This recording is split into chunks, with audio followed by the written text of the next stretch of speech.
Hi everyone. Today I'm going to be talking about the validity of how to be sub X videos. To do this, I'm going to be responding to a video posted by speedcubing.org called Why We Are Not Doing How to Be Sub X Videos. Now, I want to make a few things clear at the start of this video. Firstly, I'm not criticising speedcubing.org for not making how to be sub X videos. If he doesn't want to make these videos, that's his personal choice. What I'm responding to are the points he makes in his video about how to be sub X videos in general. In the video, he argues against how to be sub X videos, and then uses that as a reason as to why he's not making them. By responding to these points, I'm not saying he should be making these videos. I'm defending people who do make these videos, and the people who use and find these videos useful. Secondly, I have nothing against speedcubing.org, the store or the channel. It's a pretty good cubing store, and I have actually bought from there before. Also, the YouTube channel is good. It's just the specific points made in this specific video that I have an issue with, nothing else. I'm just using this video as an example of points that people might make in relation to how to be sub X videos, and why they're wrong. Finally, go and watch the video. It's linked in the description. I'm not going to be showing any clips from it, as there is no singular clip that fully shows his views, and I don't want to take things out of context. So I'm going to be responding to his points, assuming that you have watched the whole video. So go and watch that video now.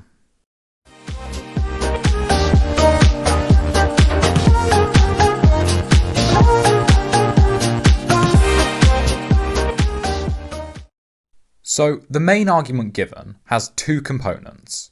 Firstly, you can be sub X without doing the things that the video says you should do. Secondly, even if you do the things that the video says to do, you're not guaranteed to be sub X. From that video and his interview of Speedy on Cuba, it seems like these points are the main reasons he is against the idea of how to be sub X videos. Now, these points are of course true. I don't disagree with any of those points. The issue is that he's framing them as a flaw of how to be sub X videos, which I don't think they are. Let's focus on the second part of the argument, that you're not guaranteed to be sub X if you watch the video. Now, if this criticism was given to a tutorial, I think it would be valid. For example, take a tutorial on how to solve the Rubik's Cube. If you can't learn to solve a Rubik's Cube just using that video, it's probably not a very good tutorial. However, an issue arises when you try to put the same criticism onto a how to be sub X video, as he has done here. Take a video about how to be sub 20 on 3x3. Is it an issue that not everyone who watches will become sub 20 on 3x3? I don't think so, but we would say that for the tutorial as well. So let's respond to the stronger point. Is it an issue that you can't get sub 20 only using that video? Because the title of the video, How to be sub 20 at 3x3, would imply that you should be able to, but you will likely need resources other than that video to become sub 20. Well, I think that argument showcases a misunderstanding of what How to be sub X videos set out to do. They're not supposed to be the only resource that you use. A good How to be sub X video tells you what you most likely should be learning, focusing on, or generally doing in your solves at the given time barrier, and then directs you to resources to help you achieve those goals. I think Drew Brads's How to Get Fast at Pyraminx is a really good example of this. He goes over when you should be learning things and what you need to do to get fast. Sure, you can't just watch that video if you want to get fast, but I don't think that's a bad thing. If he spent 10 minutes showing us all the L4E algorithms, I don't think it would improve the quality of the video, despite the fact that it could then be the only thing you need to watch to get to the times he describes. How to be sub X videos are not meant to be the only thing you watch. Now let's talk about the other criticism, that you don't need them to become sub X.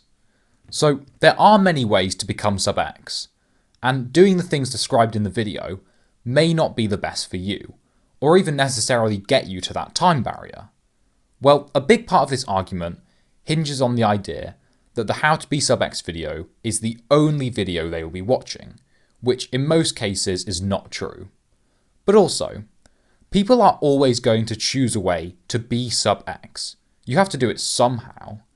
And if we accept that fact, we can acknowledge that getting advice from a cuber better than you in that given event, giving you a method that they have proven to themselves works, is probably not a bad way of getting sub X. Sure, it might not be perfect, and there are other ways of getting sub X, but I think it's a pretty good way. In his video, he uses the example of a person who becomes sub X by not using any resources, but going to a remote island and cubing for hours a day until he's sub 10 at 3x3. Now, obviously this is a kind of absurd and exaggerated example, but it does help support my argument. Sure, there are other ways of getting sub X, but I think that using a How to Be Sub X video makes it more likely you will find a good and efficient way of becoming sub X. So let's finish by looking at another one of speedcubing.org's videos. When should you learn full PLL/full OLL? Now, I actually think this is a really good video.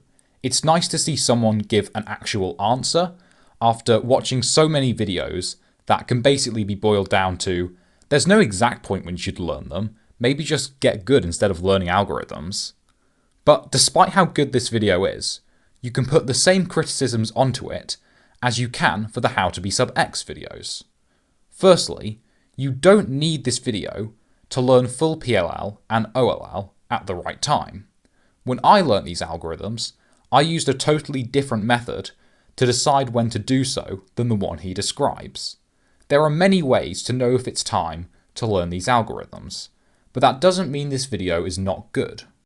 Secondly, even if you watch this video, you're not guaranteed to learn full OLL and PLL at the right time. Not everyone who watches that video will learn full OLL and PLL, and not everyone will learn it at the right time. But does that mean it's a bad video? Does that mean people shouldn't make these types of videos? No.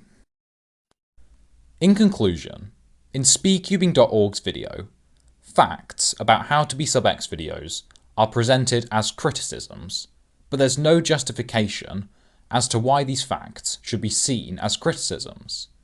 I think that How to Be Sub X videos are a generally positive type of content. I think they do have a place in the cubing community, and I hope that I've convinced you to see things the same way.